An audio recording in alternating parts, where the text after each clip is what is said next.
कब तक ये मगवियों की बाजियाबी मुमकिन है? मगवियों की बाजियाबी इंशाअल्लाह ताला ये हम अभी ऑपरेशन स्टार्ट कर रहे हैं और ये ऑपरेशन की कामयाबी पर मुनहसर है। अगर तो ऑपरेशन फेल हो जाता है हमारा जी, फिर तो लेट हो जाएगा। अच्छा, ऑपरेशन कामयाब होता है तो इंशाल्लाह आपको 2 दिन में रिजल्ट मिल जाएगा। रेंजर्स की मदद नहीं ले रहे? वो हमारे अरबों रुपए बजट सिंध की ले रहे हैं, आप उनसे मदद नहीं ले रहे? वो किस काम के हैं रेंजर्स वाले भाई? देखें, गवर्नमेंट की मर्ज़ी है वो किसी चौकीदार से रेड कराए, गवर्नमेंट की मर्ज़ी हमसे रेड कराए कलाशने दे के, गवर्नमेंट की मर्ज़ी हमें बम दे दे, गवर्नमेंट की मर्ज़ी हमें टैंक दे दे, गवर्नमेंट की मर्ज़ी रेंजर ले आए, गवर्नमेंट की मर्ज़ी फ़ौज ले आए। ठीक है, ये सारा जो है डिसीजन मेकिंग बहुत ऊपर लेवल की है। डिस्ट्रिक्ट लेवल पे मेरे पास जो रिसोर्सेज हैं वो डाकुओं से कम है। लेकिन मेरा आपसे वादा है, हम इस तरह नहीं बैठेंगे। परसों भी हमने एक डाकू ज़ख्मी किया, परवेज़ जागीरानी का भाई है, वो उस तरफ से कश्मीर से उठ के उन्होंने आके हमारे इलाके में वारदात की है। शोएब नाम है उसका, वो ज़ख्मी हुआ, उनका एक और साथी ज़ख्मी हुआ। और ये कच्चे के डाकू कबायली झेड़े का नाम ले के, जिसमें सुंदरानी भी शामिल हैं, कुछ भंगवार हैं, ज़्यादातर शर हैं और जागीरानी, तो वो हमारे तमाम रेड्स को इस तरह नाकाम कर रहे हैं कि हैं डाकू। और जब पुलिस रेड पे जाती है तो ये सारे अपने कबीले को इकट्ठा करके कहते हैं हमारा कबायली झेड़ है। तो ये गवर्नमेंट को हम कन्वे कर चुके हैं, ये अगर कबायली झेड़ा है तो फिर इसको हम भी लड़ेंगे, फिर पुलिस भी कबीला है।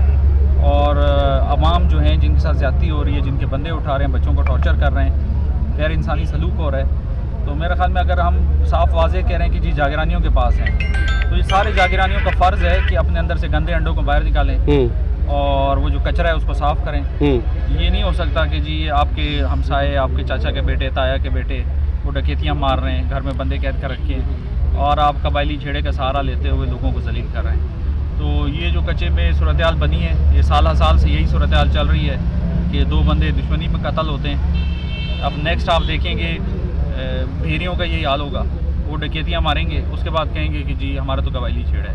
यही सुंदरानी कर रहे हैं इन्होंने, जो यहाँ पे मर्डर किए गोटकी में आके, वो डकैतियाँ मार रहे हैं, वो ट्रैक्टर छीन रहे हैं अब और कत्ल कर रहे हैं। और जब रेड होगा तो ये आप 50-100 डाकू इकट्ठा करके कहेंगे जी हमारा कबायली झेड़ है। तो सूरत हाल हम गवर्नमेंट को भी कन्वे कर चुके हैं।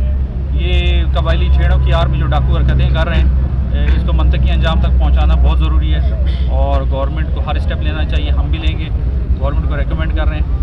और अगर कोई ये समझ रहे कि जी ये पुलिस के 15 बंदों का रेड है और वो पुलिस नहीं करी, तो बहुत बड़ी गलतफहमी है। सूरत हाल इससे कहीं बहुत आगे है। लोगों के पास एंटी एयरक्राफ्ट गन्स हैं, इनके पास बम हैं, इनके पास टैंक उड़ाने के आलात हैं, इनके पास ट्रेनिंग है और मेरा ख्याल में ये किसी भी सूरत दहशतगर्दी से कम नहीं है। और जिस तरह वज़ीरिस्तान में ऑपरेशन की ज़रूरत पड़ी, अगर आज हमने यहाँ ऑपरेशन नहीं किया तो साल बाद हमें वज़ीरिस्तान की तरह ऑपरेशन करना पड़ेगा, सूरत हाल कंट्रोल से बाहर हो जाएगी। असला और टैंक का आपने कोई डिमांड किया है सिंध गवर्नमेंट से? आप खुद कह रहे हैं कि वो हम कम हैं, पुलिस के साथ पास असला बहुत कम है बनिस्बत डाकुओं के, तो आपने कोई ऐसा डिमांड किया है सिंध गवर्नमेंट से? पहले भी बहुत दफ़ा डिमांड हो चुका है और ये कोई पहली दफ़ा नहीं हुआ। आप 2 साल पहले की प्रेजेंटेशन देख लें, 3 साल पहले की, सबको पता है कि जी अगर डाकू कंधे पे उठा के फेसबुक पे तस्वीरें लगा रहे हैं कि उनके पास एंटी एयरक्राफ्ट गने हैं और वो गने फायर कर रहे हैं या वो एंटी टैंक वेपन यूज़ कर रहे हैं और उससे टैंक उड़ रहे हैं और उसमें हमारे सिपाही शहीद हो रहे हैं और हमारी APCs उड़ गई हैं उसमें, तो मेरे ख्याल में ज़ाहिर अगर आपने फेसबुक पे देखा तो सब ने देखा हुआ है और इस पर एक्शन यकीनन होगा। अब गवर्नमेंट कितना टाइम लेती है इस पर एक्शन लेने पर, ये गवर्नमेंट पर मुनहसर है। वरना अगर 200 डाकुओं ने पूरे इलाके को यरगमाल बनाना है तो ये तो दुनिया का कोई भी मुल्क इस सूरत हाल को बर्दाश्त नहीं करता। रात वाले इंसिडेंट के डाकुओं का पता चला जो रात करके गए हैं आंध्र सुदरान के हदूद में? जी 90% तो इसमें ये राहिब शर, शहजादो मलन, इनका ग्रुप है, क्योंकि हमें थ्रेट कर रहे थे। इन्होंने हमारे SHOs को थ्रेट किया था। इन्होंने पहले यहाँ पे किडनैपिंग्स की, किडनैपिंग के लिए हमने इनके कुछ फैमिलीज़ पे प्रेशर डाला, तो इन्होंने डायरेक्टली हमारे SHOs को थ्रेट स्टार्ट किया कि जी हम आग लगा देंगे डिस्ट्रिक्ट में। जागीरानियों ने भी यही हरकत की, उन्होंने पहले किडनैपिंग की गोटकी में, जब उनके रिश्तेदारों पे हमने प्रेशर डाला तो उन्होंने पुलिस पिकेट्स पे अटैक किए, वो अल्हम्दुलिल्लाह नाकाम हुए। और उसके बाद इन्होंने मोटरवे पुलिस को अटैक किया और उसके बाद ये हाईवे पे इसलिए अटैक करें, आपको भी अंदाज़ा है अगर यहाँ 200 बंदा जमा है तो वो पुलिस को ब्लैकमेल कर रहे हैं और पुलिस को उन्हें पता है इंतज़ामिया को किस तरह डाउन करना है। तो वो इंटेंशनली, आपको पता होगा हर दिन ऐसा हो नहीं सकता कि मोटरवे पे अटैक हो और हाईवे पे अटैक हो, तो उनके मकासद बिल्कुल सीधे से हैं कि जी पुलिस पीछे हट जाए और हम पूरा तावान ले लें। तो ये जो यहाँ पे इनकी स्ट्रेटजी बन गई है तो बहुत वाज़ेह है। हमने रेड्स किए।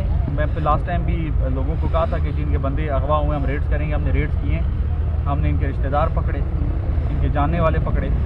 और जिस तरह मैं कह रहा था कि अब डाकू कबायली लड़ाइयों का सहारा ले रहे हैं, तो वही हुआ। हम बंदा उठाते हैं ताकि प्रेशर डेवलप को वो उल्टा पुलिस वाले उठा लेते हैं, या कच्चे के अंदर से कोई बेगुनाह बेचारे कोई खेती बाड़ी करने वाले उठा लेते हैं। फिर लोग एहतजाज पे आ जाते हैं, थोड़ा हम बैक पे हो जाते हैं। उनके लड़ने की वजह से हमें ये महसूस हो रहा है कि आप एक्टिव हैं, उनसे लड़ रहे हैं। मगर खाली बातें छोड़कर अगर आप हिम्मत करेंगे ना, हम सारे जर्नलिस्ट, हम पूरी कौम आपका साथ देंगे एसपी साहब। सर बिल्कुल, आप यकीन रखें, हम इंशाल्लाह आपको ये करके दिखाएंगे।